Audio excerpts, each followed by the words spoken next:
So we're right in the middle of a current series just discussing and studying the person of Moses. And I'm super excited to be a part of this series because Moses is one of my favorite characters in the Bible. I think there's so much you can read and learn from him as far as personal development, as far as faith, as far as leadership. It's just, there seems to always be more there. And so I really enjoy studying him. But before we really get into this morning, there was always one question that I had, and that I find a lot of people maybe don't ask and probably should with regard to the entire book of Exodus. And so, obviously, in Exodus, we find the Israelites are enslaved in Egypt. And so the question I've always had when I was younger, and then as I began to study, I found the answer to is, how did Israel get here? Right? How did they get to a point where we're now reading about them needing to be led out into a new place, needing them to be saved, and we read about them as slaves helping to make Egypt great? Well, if you go to the end of the book of Genesis, it's a story most of us are familiar with, the story of Joseph, right? And so, remember, Joseph's brothers sold him into slavery, and what they then meant for evil, God used to then put him as second in command in Egypt. And what he did was he saw that there was a famine coming, so he stored food everywhere. And then as you read that story, you remember his brothers came down to get food. And so through that whole process, then the entire nation of Israel moves into Egypt, where Joseph is second in command. And so we see that they're in Egypt. At this time, Egypt is like the greatest world power. They're the most prosperous. That tends to happen when you have food and no one else does. So Egypt is prosperous. They're the greatest nation in the world at this time. And they have given the Israelites a section of their country. It's an area called Goshen. So basically, there's like a mini Israel inside the borders of Egypt. And so Israel is enjoying living inside of basically the greatest country in the world and enjoying all of those benefits. And as you read, you see at the end, when Joseph passes away, he says, "Take my bones with you and go to the promised land." Basically, he says to Canaan, make sure I'm buried in Canaan. And so what Joseph is trying to do is he's reminding them that Egypt is not their home. He's saying, you are supposed to continue on to the land that God has promised. And then yet, like so many of us, we look around and we see, man, things are good. Why would I then step out into the unknown even if God is calling me there? And so what Israel has experienced is that living where things are good ultimately end up pretty bad if that's not where God is calling you to be. And so what happens? If you read at the very beginning of Exodus, it says a Pharaoh comes to power and he didn't know Joseph. Basically, he didn't know about how important the Israelites had been to making Egypt great. And so he looks and he sees all of these people, and what does he think? Oh, that could be a problem. There's a lot of them, and they could either start a revolt or they could form an alliance with a foreign power, and they could help take over Egypt. So when you want to control a large number of people, what do? You place them in slavery.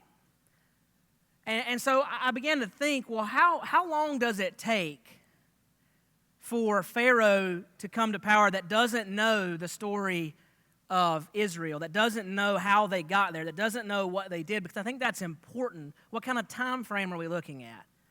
And in my mind, immediately I was like, well, I'm sure it was a really long time. Hundreds of years. Has to be. But then I started thinking in more of a current context. I mean, let's think about the Holocaust for a second. You have people who want to claim the Holocaust didn't exist. I mean, we're talking less than 100 years, something that's well documented. 6 million plus people died. And yet, a lot of people don't know the first facts about the Holocaust. If you said the name Auschwitz, people wouldn't know what that meant. Which, by the way, it's one of the worst concentration camps in Europe. And then I began to think, well, I can go even a lot earlier than that. Go to a high school and ask a graduating senior, say the words Columbine High School. They don't know. They weren't around for that. One of the most fundamental and defining moments of tragedy in my own life, 18-year-olds don't have a clue about. I'll put it in perspective. I was in 7th grade when that happened. No, I'm sorry, I was not. I was in 7th grade when 9/11 happened, which then should tell you, ask students about 9/11, September 11th, 2001. What year is it? Anybody? It's not a trick question. What year is it right now? Sheila? 2017. So kids going into their senior year of high school have no recollection of 9/11. Last year when we had a moment where we remembered 9/11, I then had to explain at In Motion what September 11th was. Because they don't know, they weren't there, and we don't talk about it. And so I began to think, well, maybe so much time, not that much time has passed, because just like we shy away from talking about the hard things in our past, the things that teach us and educate us, maybe the same is true in this situation. It's why the Bible emphasizes so much, hey, these truths, make sure you're talking about them, sharing them to the next generation, because if you don't, they will very quickly be things that are forgotten. So that's how we got here. That's how Israel went from surviving and from living in prosperity to slavery.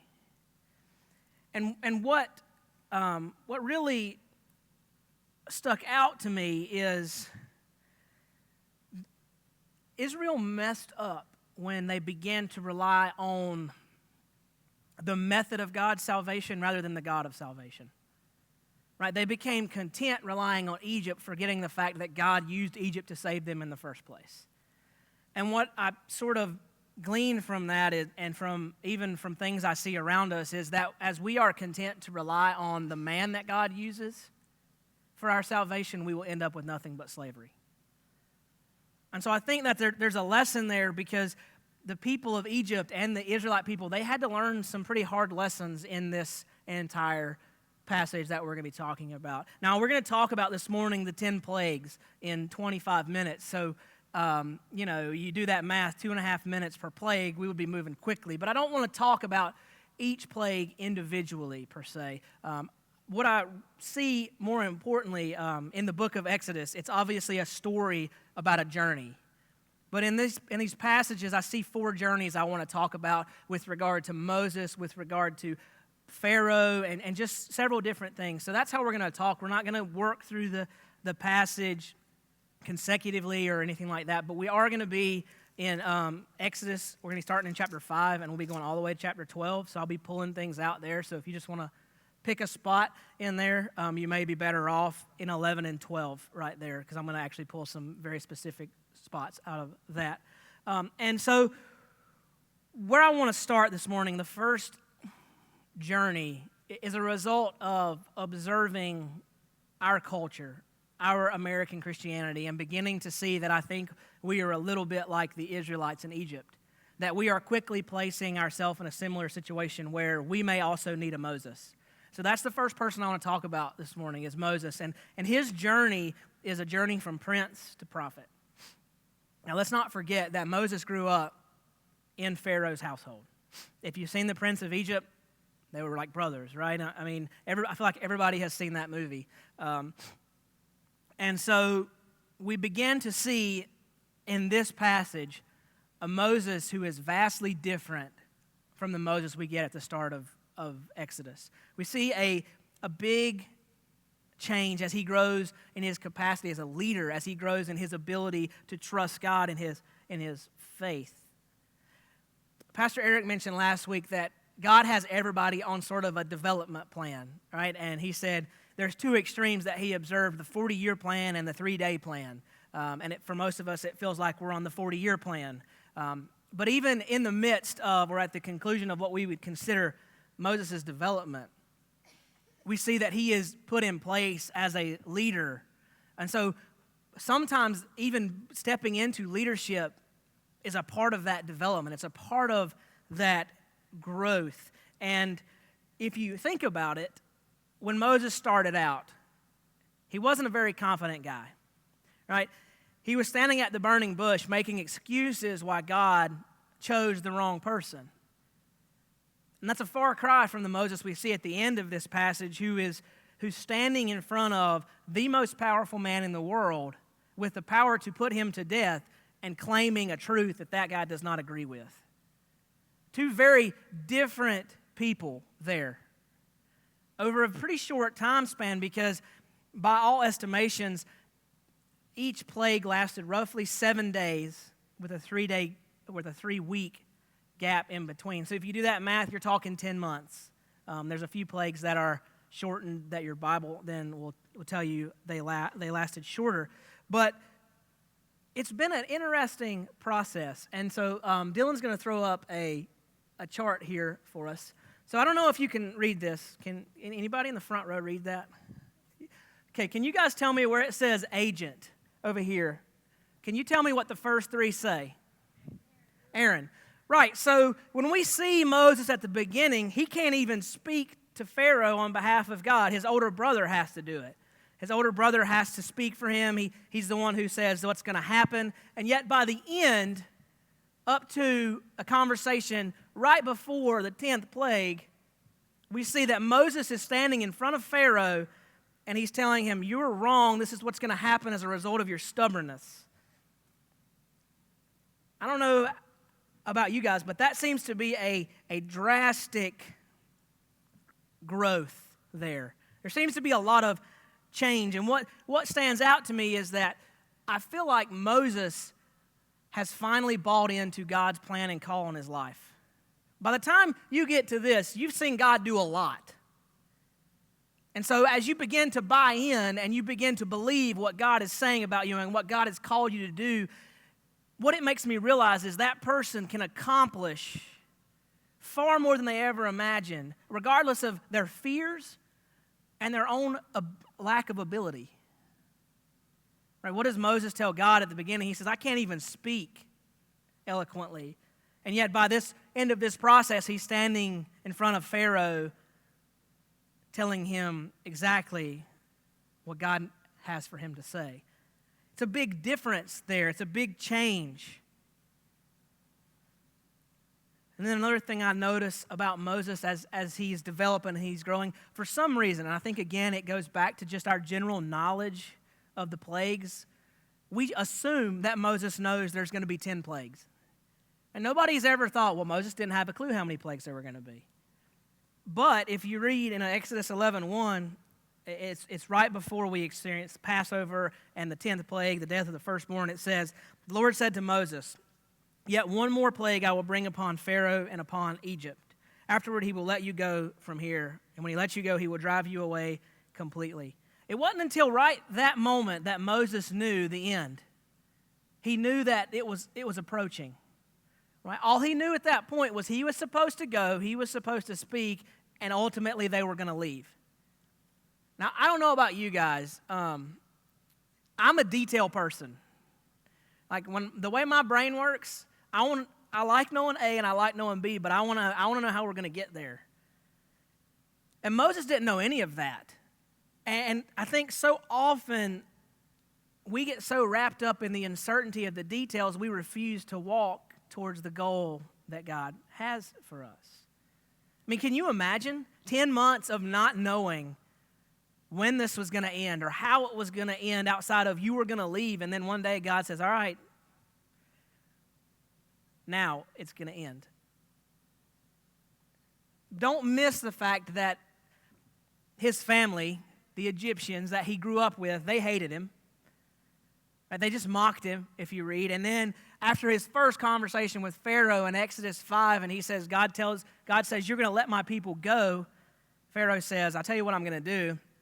I'm going to take away all the natural materials and resources they need to make bricks, and then tell them they still have to make the same amount of bricks." So the Israelites, they didn't have anything but disdain for him. They didn't like him. The Egyptians viewed him as a traitor. He didn't know what was going on, when it was going on. All he knew was the end. And yet he remains resolute in God's call on his life. And I wonder if sometimes it's because all he had left was God. He didn't have anyone else. It seems to be, again, a far cry from the man who argued that God picked the wrong guy.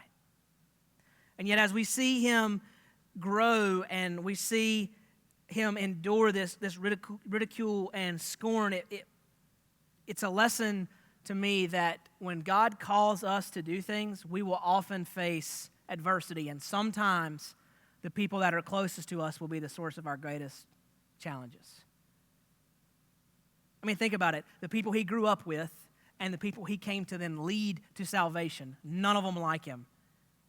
They're all telling him to leave. They're all telling him to just go away. He's making things worse.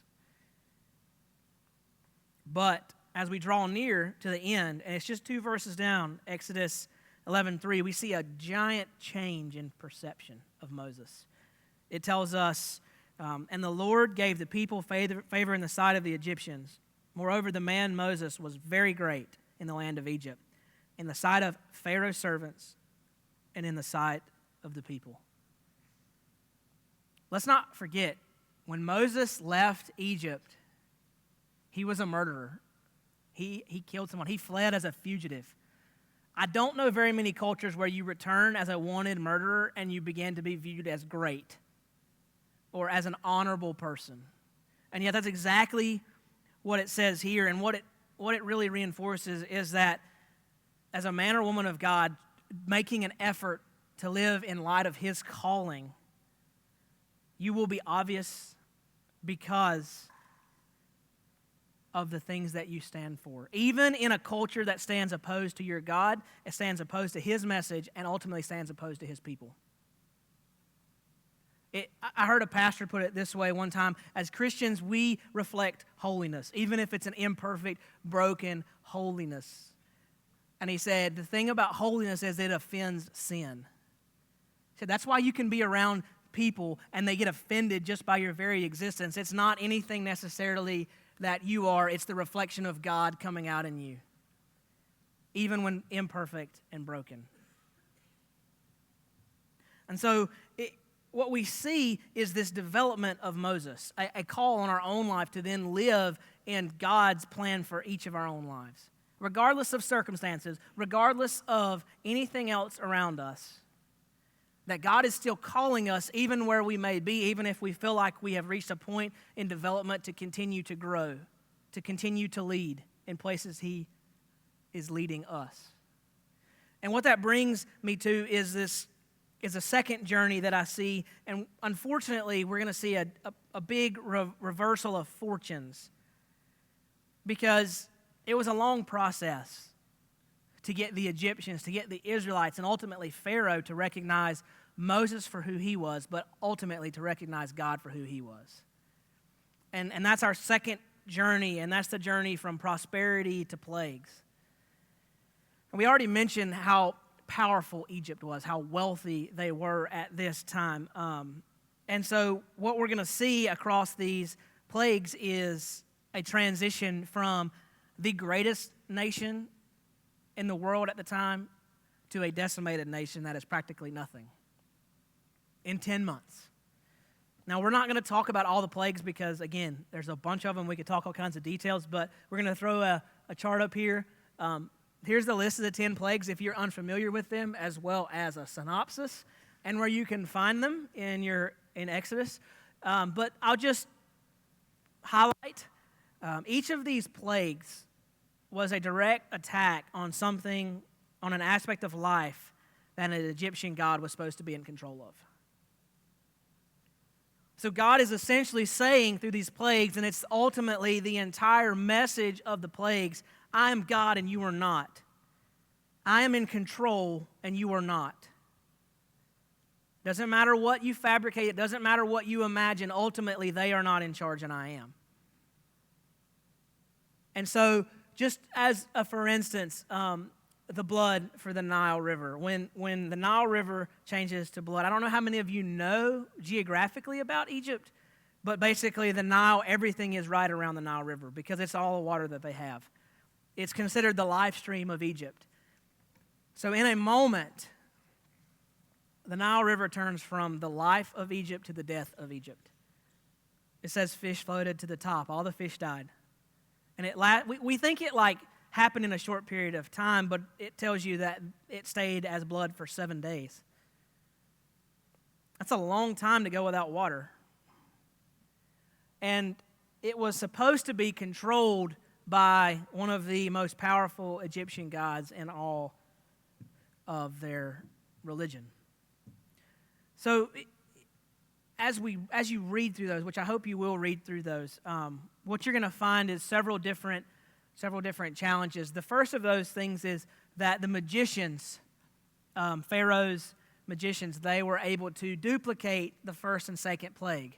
They were able to then manufacture those, if you will. And so Pharaoh says, oh, this is just some magic you have. But when you get to the third plague, which is gnats, they were unable to do so. They say the magicians tried with their secret arts to bring forth gnats, but they could not. So there were gnats on man and beast. And the magician said to Pharaoh, surely this is the finger of God. The very people Pharaoh hired to prove that God was not real, by the third plague, they're like, this is God. Right? Like, they get it, and Pharaoh still doesn't. And so God slowly begins to accomplish his purpose. And if you notice, each one gets much more painful for the people. The turning the Nile to blood was bad, but boils are a lot worse. And so basically, God is increasing the pain level until people begin to process and begin to realize what he's trying to say, that I am Lord. And so I don't know how many of you know about the significance of numbers in the Bible, but anywhere you see numbers, there's oftentimes significance with that. And the plagues, they occur in three sets of three cycles, and then you have the 10th plague. The reason 10 is significant is because 10 signifies completion in the Bible, fullness. So 10 plagues, spiritually speaking, Egypt was completely destroyed at that point. That's why we have 10 commandments. It's supposed to be a full governing law, 10 commandments. And so what we see, the reason we bring that up is Israel actually experiences the first three plagues just like Egypt does. And I think some of that goes back to a message I preached a few weeks ago where actions have consequences. I think some of that is God saying, listen, you chose to stay where you weren't supposed to stay, so you're going to reap some of those consequences as well. But if you start reading in with the fourth plague, God begins to distinguish. He says, my people and your people. From plague 4 through 9, only the Egyptians experienced that. Even livestock, only the Egyptians' livestock died. And what it really stuck out to me, what it reminded me of, because I know people really love to talk about Revelation. It's like a question we get all the time as pastors. It was Revelation 7:3, where it talks about the believers being sealed on their foreheads, about God making a distinction between the followers and the non-believers. And in that passage, you read that they are holding back God's wrath until all the believers have been sealed before God's wrath will then be released again. God may not remove us from all suffering, but there are times where he makes those divisions. And what God knew is that Pharaoh was not going to learn his lesson for quite a long time. And so what that brings us to is a thing I think we can all relate to. I believe Pharaoh is the personification of pride. And so the journey he takes is a journey from pride to pain. See, Pharaoh was assumed to be God incarnate. Now, that's not an uncommon belief in ancient cultures. A lot of ancient cultures believe their king, their ruler, their leader, whatever, fill in the blank, was a god. I think it's important because as someone who believes themselves, who's bought into the lie, if you will, that they are God incarnate, the idea of humility is something they don't understand. And that's exactly what God's demanding of Pharaoh. Right? Because when God comes to Pharaoh and has Moses say, let my people go, if Pharaoh agrees, what's he doing? He's saying there's someone who is in charge of me. There's someone who is over me. It's demanding humility from a man who doesn't even know the word exists. Which I think maybe there's a lesson in that for all of us because most of us are not very good. We like to say the word humility, but we're not very good at acting in humility. If you read in Exodus 5, I know I'm flipping all over the place, their first conversation, Moses and Pharaoh. It says, afterward, Moses and Aaron went to Pharaoh and said, this is what the Lord, the God of Israel, says. Let my people go so that they may hold a festival to me in the wilderness. See, this is not an empty statement. God's not just arbitrarily saying, let my people go. What's he saying? He's saying, let my people leave because they need to worship me. There's a purpose behind it all. There's a reason why God is saying the people need to leave. And then here is Pharaoh's response. Pharaoh said, who is the Lord that I should obey him and let Israel go? I do not know the Lord, and I will not let Israel go. Now, on a surface level, we think, okay, well, Pharaoh just doesn't know who God is. But that's not really what he's saying. What Pharaoh's really saying is, okay, we'll do a quick check here. How many of you have a sibling? Yeah? How many of you are the younger sibling? All right? So, in my experience, the older sibling tends to try to tell the younger siblings what to do, right? And then the younger sibling responds with, you're not the boss of me. That's basically what Pharaoh's saying. You're not the boss of me. It wasn't so much a lack of knowledge, it was an attitude. And anybody who's a parent can understand needing an attitude adjustment, right? Or if you've been a kid, you've had your own attitude adjustments. So that's sort of what we see in this conversation. And it echoes, to me, Philippians chapter 2 and Romans chapter 4, where it tells us every knee will bow and every tongue will confess who God is. Right? God doesn't negotiate on his power and position of authority. And most of us can relate to Pharaoh because I think maybe we are our own Pharaoh and our life is Egypt and our pride won't let God be in control of it. And people say, well, why am I suffering? Well, my guess is because you haven't humbled yourself before God yet.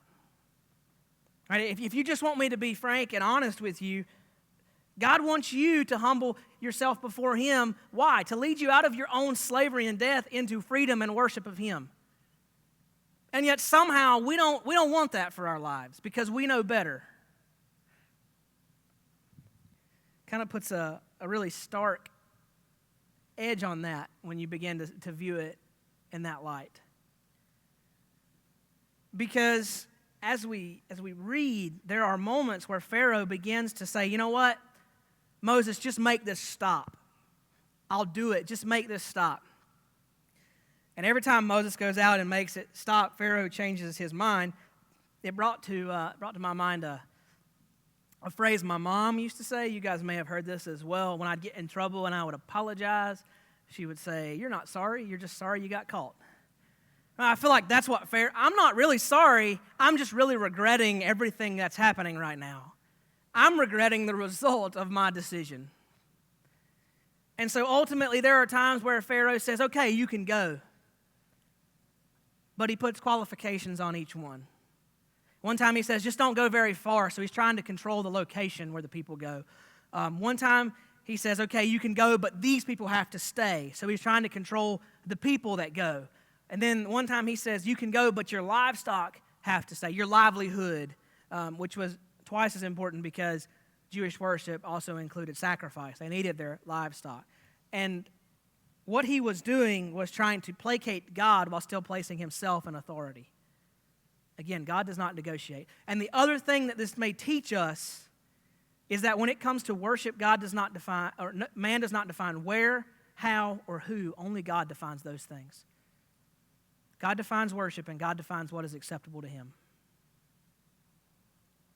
And so we see Pharaoh, and he's constantly arguing, and he's constantly trying to negotiate in order to keep himself in a position of authority. And in the end, that ultimately, his pride, it cost him his nation. It cost him his position that he was so desperately trying to hang on to. And ultimately, it cost him personally. It cost him in the life of his son. So why is it? Why is it that we don't pay attention to God's message until it costs us personally? And oftentimes we have to wait until that personal cost is tragic. Why is that? Because we're so hard on Pharaoh and just his ignorance, and yet I feel like we're all Pharaoh.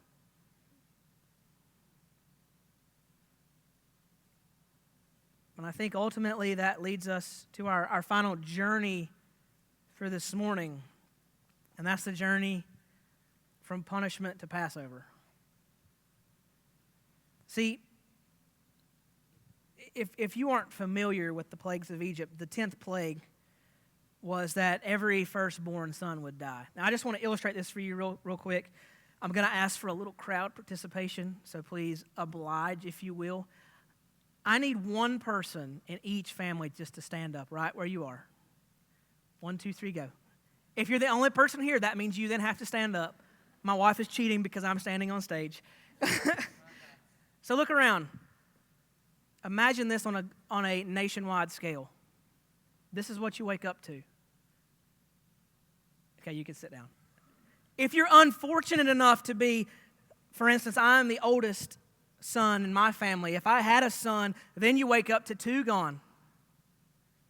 Right? You see how at some point God's going to get your attention. But see, we miss the significance here because Passover is not something we understand. Right? Passover, it's a foreign concept that maybe if you have a Jewish friend, you know it's a holiday they celebrate where they eat. Maybe. But Passover is fundamentally important to Israel and also foundationally important for us as Christians. Because you remember when I said plagues 4 through 9, God made a division. With plague 10, he gave directions for that division. He said, okay, you're going to take a lamb, you're going to slaughter it, you're going to put the blood on 2 doorposts. See, the people had a choice then. They got to choose to consecrate themselves to God. It wasn't automatic anymore. They had a decision to make. And anyone who did that would then experience Passover. But it continues so much more. If you read in chapter 12, there were directions on how to cook the meat. There were directions on what to do with the leftovers. It's a big deal. It's even such a big deal that Exodus 12:2 tells us, this month shall be for you the beginning of months. It shall be the first month of the year for you. Passover was so important that God said, okay, today is the first day of your year. It redefines your identity. It changes who you are at the smallest level. You're a completely different person because you have now acknowledged that you are consecrating yourself to me. And the slaughter of the lamb, it was more than just to paint the doorposts. It echoed the sacrificial system that we don't get, which we really probably should, considering salvation. With an offense to God comes a requirement of payment. God said the penalty of sin is death. Anyone that stands in opposition is required that payment. So a lamb was used in the place of a person. It's still a big deal in the Jewish community today. They eat things that are commemorative. They eat unleavened bread. They eat bitter herbs to remind them of the time of slavery.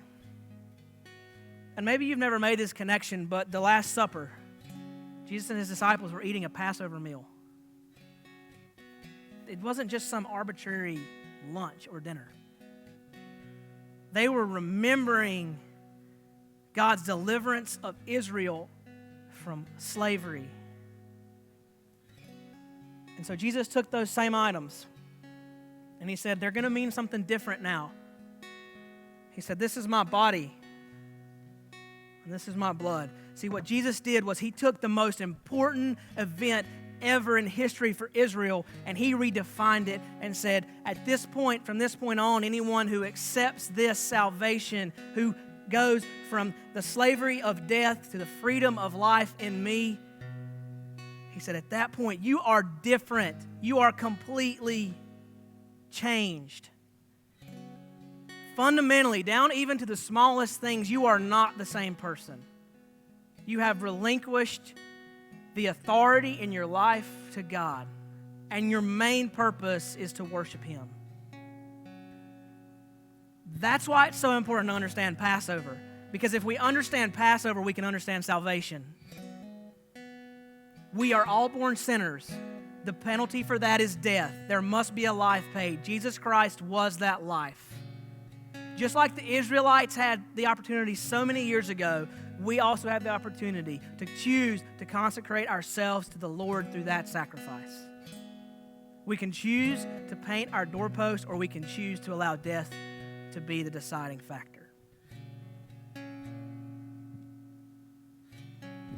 Because all of them, all of the plagues, all of creation, and all of our lives should shout one thing: He is Lord. He is in control, and we are not. Let's pray.